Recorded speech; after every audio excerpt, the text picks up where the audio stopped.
आप क्योंकि हिमाचल से आते हैं और हाल फिलहाल में जो एक विवाद संजौली में हुआ, उसके बाद मंडी में हुआ, एक अवैध अतिक्रमण को लेकर हुआ, उस पर आपके कई बयान भी आए।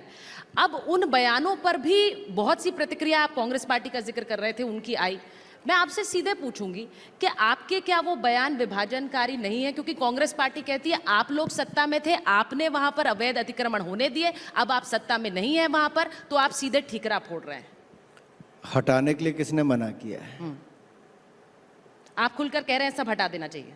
नहीं, हटाने के लिए किसने मना किया? अगर अवैध है तो अगर 2 साल से कांग्रेस की सरकार राज्य में है और किसने प्रश्न उठाया? अनुराग ठाकुर ने नहीं, सबसे पहले कांग्रेस के मंत्री ने विधानसभा में सवाल उठाया, और जब वो सवाल उठा रहे थे आगे मुख्यमंत्री जी सो रहे थे, और शायद सरकार राज्य की कांग्रेस की 2 साल से सो ही रही थी। इसीलिए एक के बाद दूसरा लव जिहाद का किस्सा हो, अवैध अतिक्रमण का हो, या फिर ऐसे अनेकों जो समाज को कहीं ना कहीं प्रभावित कर रहे हों। आखिर ये स्थिति क्यों आई? देवभूमि हिमाचल प्रदेश में ये स्थिति क्यों आई कि रूलिंग कांग्रेस पार्टी के ही मंत्री ने, विधायक ने भी नहीं, मंत्री ने, उसने प्रश्न उठाया और कहा कि हमारी सरकार में ये चिंता का विषय बना है। लेकिन और अगर बीजेपी बोलती तो विभाजनकारी होती, अगर कांग्रेस के मंत्री ने उठाया तो कोई कुछ नहीं कहता। पर उन्होंने ये भी कहा कि निर्माण आपके कार्यकाल में भी हुआ, आपने होने दिया उस समय। देखिए, बड़ा स्पष्ट ये है कि अगर कभी भी अवैध निर्माण हुआ हो, किसी एक सरकार में हुआ या दूसरी में हुआ, उस अवैध निर्माण को नहीं रहना चाहिए। अवैध निर्माण से ज़्यादा बड़ी बात यह है कि बहू बेटियों को वहाँ चलना मुश्किल हो गया, आते जाते तंज कसते ना। आप व्यापार करने आए हो या छेड़खानी करने आए हो, ये वहाँ पर स्थानीय लोगों ने बड़े विषय उठाए। अगर वहाँ पे महिलाओं का जाना इतना मुश्किल हो गया और कांग्रेस के नेता ही इस बात को उठा रहे हैं, तो कार्रवाई क्या की? केंद्र से इनके बड़े नेताओं ने कह दिया कि इस बिंदु पे चुप हो जाओ, मंत्री बाद में बोले ही नहीं।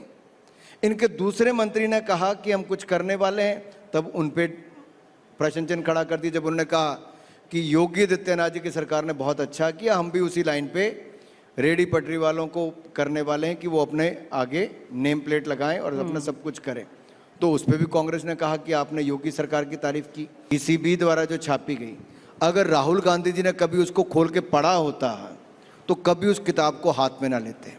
उसकी प्रस्तावना फॉरवर्ड जो लिखी है वो के वेणुगोपाल ने और गोपाल शंकर नारायण ने लिखी है, जो दोनों सुप्रीम कोर्ट के सीनियर लॉयर हैं। और उन्होंने इंदिरा गांधी जी के इमरजेंसी के काल को एक काला अध्याय बताया है और कहा कि अगर इससे बचाने का काम किसी ने किया तो बाबा साहब अंबेडकर के संविधान ने किया है, और वो उसी कॉपी को लेके घूम रहे हैं। और मैंने जब भरी सभा में इस पूरे विपक्ष से पूछा कि संविधान के पन्ने कितने होते हैं, तो एक भी नहीं बता पाया। मैं जब प्रोपेगेंडा की बात कर रही हूँ अनुराग जी, तो मैं इसलिए पूछ रही हूँ क्योंकि एक कोशिश की जाती है कि विदेश में जो मौजूदा सरकार है उसकी एक ऐसी छवि उकेरी जाए जिसे लेकर बहुत सारे सवाल खड़े हों। आपको लगता है कि वो प्रोपेगेंडा एक काम कर रहा है विदेश में? क्योंकि इस तरह की एक छवि उकेरने की कोशिश होती है, वो संविधान से भी जुड़ी हुई है, वो जाति व्यवस्था से भी जुड़ी हुई है, और वो आपकी सरकार की हिंदू मुसलमान वाली नीति से भी जुड़ी हुई है। देखिए, पहला तो मैं कहूं कि पंडित नेहरू जी से लेके इंदिरा जी, राजीव जी और सोनिया जी तक भी, ये सभी के आप पिछले पुराने बयान देखिए, सभी ने जाति जनगणना के लिए ना कहा था। एक नहीं, बार बार उल्लेख है इसका। इनकी अपनी सरकार में भी जब सेंसस हुआ उसमें भी इन्होंने कुछ नहीं बार रिपोर्ट आने दी। आज ऐसी क्या मजबूरी बन गई कि जब राहुल गांधी जी तीसरा चुनाव एक साथ हार गए तो उसके बाद विभाजन करना चाहते हैं देश का, कितने टुकड़े करना चाहते हैं, किस टुकड़े पे राज करना चाहते हैं, और टुकड़े टुकड़े गैंग को अपनी पार्टी में शामिल करवाकर टुकड़े गैंग उनको फिर आगे बढ़ने का अवसर देते हैं। सवाल ये खड़ा होता है कि टुकड़े टुकड़े गैंग को कांग्रेस में क्यों शामिल करवाया? जातिवादी पे या जाति की राजनीति क्यों करना चाहते हैं? और जब हमने एक सवाल पूछ ही लिया पार्लियामेंट में कि जिसको अपनी जात का पता नहीं वो जाति जनगणना मांगते हैं। अब पूछा तो मैंने था, अब इतनी मिर्च लगी कि एक के बाद दूसरे नेता वहां पे खड़े हो गए। और मजेदार बात यह है कि उसके बाद देश भर के सोशल मीडिया में इन दोनों नेताओं के, अखिलेश जी के, राहुल गांधी जी के इतने बयान सोशल मीडिया पे चलने शुरू हो गए। कभी किसी पत्रकार की जाति पूछते थे, कभी किसी दूसरे की जाति पूछते थे। कुछ तो जात का पता चला कि नहीं पता चला? आप नहीं मानेंगे, आप पता करे बिना मानेंगे नहीं। मैं तो अगले सेशन का इंतजार कर रहा हूं, रिपब्लिक का नहीं, बताइए, पार्लियामेंट का। नहीं, लेकिन अनुराग जी, हरियाणा में बहुत सारी बातें की, क्योंकि आपने अभी प्रोपेगेंडा की बात की, तो सेम एक प्रोपेगेंडा चला। नहीं, आपने मेरे सवाल का जवाब नहीं दिया। जात का पता चला कि नहीं? नहीं, आपको पता चलेगा ना पहले, साथी आपके हैं संसद। अगले सेशन का इंतजार हमें करना है। कांग्रेस के लोग बहुत सारी चीजों के साथ बाहर आए, कोई कहता शहीद, कोई कहता कुछ। तो मुझे तो अभी, मैंने ये तो सुना था कि पिछली बार जब जो गणना हुई, जाति जनगणना हुई, तब जब शायद 40 लाख से ज्यादा जातियों का पता चल पाया था। तो एक इन्होंने और जोड़ दी है, एक जोड़ दी है। तो अनुराग जी, क्योंकि आप प्रोपेगेंडा की बात कर रहे थे, तो वो प्रोपेगेंडा हरियाणा के इलेक्शन से पहले भी चला था कि बीजेपी हरियाणा हार चुकी है। आपसे पहले खट्टर साहब आए थे, उन्होंने बोला, मेरे को भी आके लोगों ने बहुत बोला था कि आप हार गए, लेकिन मेरे को उम्मीद थी कि हाँ, हम हाफ वे मार्क में, हो सकता है 2-3 सीट कम हो, इससे ज़्यादा नहीं होंगे, और हम रेडी थे। लेकिन जो नंबर्स आए, देवर अमेजिंग। अब हरियाणा तो हो गया, अब महाराष्ट्र है, झारखंड है, उसके बाद दिल्ली है। आपको लगता है BJP is going to repeat itself Maharashtra में? क्योंकि महाराष्ट्र में आपके पास जितने भी ऑपोजिशन थे, और महाराष्ट्र और हरियाणा की पिक्चर अलग अलग है, आप जानते हैं। महाराष्ट्र में अजीत पवार तो आपके साथ, शिंदे साहब को तो आप ले आए, अशोक चव्हाण साहब को तो आप ले आए, बस मतलब क्या बताऊं, बस पवार साहब बड़े वाले नहीं आए, बाकी तो सब आपके पास है। तो विपक्ष तो है ही नहीं कुछ आपके पास। क्या है विपक्ष? देखिए, पहले मैं हरियाणा पे जरूर कहना चाहता हूँ, जो हमारा काम है वहाँ पे बोला है। बगैर खर्ची पर्ची के जो 1.5 लाख नौकरियाँ मिली, वो एक चर्चा थी नीचे कि किसी गरीब से गरीब व्यक्ति को भी अपना खेत नहीं बेचना पड़ा, अपना कर्जा नहीं लेना पड़ा, किसी को रिश्वत नहीं देनी पड़ी, ईमानदारी के साथ 1.5 लाख से ज़्यादा नौकरियां दी, तो हमारी सरकार ने दी। फिर वहाँ पर जो दलाल और दामाद की बात चली, तो पिछली सरकारों में दामाद के लिए जैसे ज़मीनें की गई और दलालों के लिए जैसे काम किया गया, वो जुबान पे लोगों के चढ़ा था। और दलितों का अपमान जो कांग्रेस के राज में हुआ, वो लोग भूले नहीं थे। कैसे? मिर्चपुर कांड, अगर हुड्डा जी की सरकार में देखा जाए, 18 दलितों के घर जला दिए थे, 19 दलितों की बेटियों के साथ, महिलाओं के साथ अत्याचार, बलात्कार किए गए और कोई कार्रवाई नहीं हुई। उसके बाद साथ लगते राजस्थान में सबसे ज़्यादा महिलाओं के साथ अत्याचार, बलात्कार दलित और अनुसूचित जनजाति की बेटियों के साथ हुए और उनकी हत्याएं हुई, कांग्रेस की सरकार थी। तो इसका प्रभाव भी कहीं ना कहीं हरियाणा में था, और कहीं ना कहीं जो ईमानदार नेता के रूप पर हरियाणा में सुचरिता जी, आपको याद होगा वो पहल, उस समय आप खेल मंत्री थे और पहलवानों से बहुत मिलते थे, वो कुछ नहीं, फार्मर लॉ, जो फार्मर जो प्रोटेस्ट था, वो जो पहलवानों का जो प्रोटेस्ट कई था, विषय आए। हरियाणा में उस कुछ समय नहीं। अनुराग जी खेल मंत्री थे, तो हाँ, मुझे लगता है कि आज बहुत से देर लोग रात को जानना बैठकें चाहते करते हैं, थे। क्योंकि आपने उन पहलवानों से उस समय मुलाकात की थी। आज वही लोग अब राजनीतिक दल का हिस्सा होकर चुनाव लड़ गए, तो आज के समय में उनसे क्या कहना चाहेंगे अनुराग जी?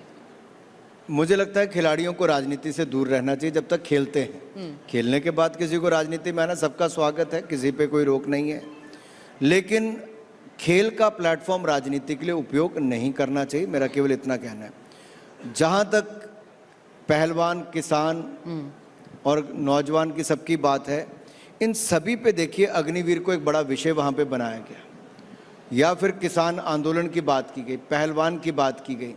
इन सभी वर्गों में भारतीय जनता पार्टी को खुल के वोट पड़ा। जहाँ तक वो कहते थे कि जाट समुदाय एक तरफा वोट करेगा, मैं खुलकर कहता हूँ हमारे जितने इस बार वोट मिला है, समाज के सभी वर्गों ने बढ़ चढ़कर भारतीय जनता पार्टी को वोट किया, क्योंकि सबका साथ, सबका विकास किया। हमने ये नहीं कहा कि जाट के नाम पे वोट दो, दलित के नाम पे वोट दो, फलाने के नाम पे दो। हमने कहा हरियाणा को आगे बढ़ाने के लिए वोट दो, बगैर खर्ची पर्ची की सरकार, बगैर दलाल दमाद की सरकार, और दलितों के स्वाभिमान के लिए वोट भी दो। तो ये हमारे हक में काम किया। तो फिर महाराष्ट्र में किसके नाम पे मांगे? काम के नाम पे। हमारा जो काम है, देखिए आज महाराष्ट्र अगर देश में सबसे पहले कोई राज्य $1 ट्रिलियन इकॉनमी बनने की ओर अग्रसर होगा, तो उसमें महाराष्ट्र एक बड़ा राज्य है।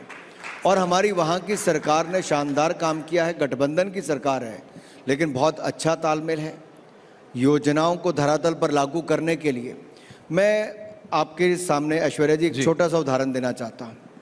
आप बॉम्बे, क्योंकि आपका पहले बड़ा ऑफिस तो वहीं था, बिल्कुल सर।